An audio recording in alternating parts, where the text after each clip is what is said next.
So hey guys, আজি মই এটা আপোনালোকৰ লগত চিকেন ৰেচিপি শ্বেয়াৰ কৰিবলৈ গৈ আছোঁ। সো ভিডিঅ'টো চাই থাকিব।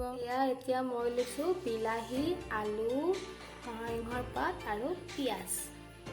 এতিয়া বনাম আৰু লগতে মই আদা নহৰুৰ পেষ্ট অলপো বনাই লৈছোঁ। মই কেৰাহীটোত মাংসৰ পৰিমাণ চাই তেল দি লৈছোঁ আৰু এতিয়া পিঁয়াজখিনি আৰু কেঁচা জলকীয়াটো অলপ ভাজি লওঁ আৰু তাৰপাছত ভজা হোৱাৰ পাছত মই ইয়াত নৰসিংহৰ পাত আৰু লগতে বিলাহী দুটা দি এইখিনি একেলগে ভাজি লওঁ আৰু এইখিনি নিমখ হালধি দি অলপমান ভাজি ল'লোঁ। অলপ দিছোঁ আদা নহৰু। এতিয়া মই ইয়াত চিকেনখিনি দি দিছোঁ।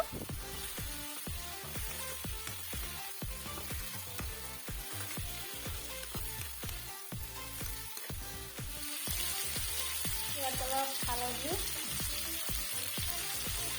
আৰু আধা চামুচ নিমখ।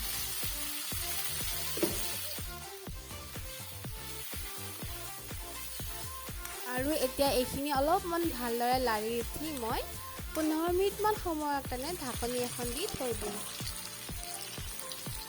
এতিয়া দিছোঁ ইয়াতে আলু।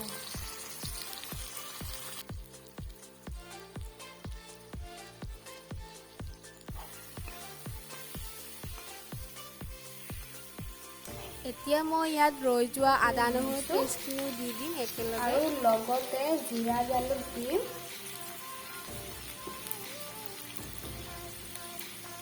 এতিয়া এইখিনি ভালদৰে লাৰি দিম আৰু এতিয়া এইখিনি অলপমান সময়ৰ কাৰণে থৈ দিম।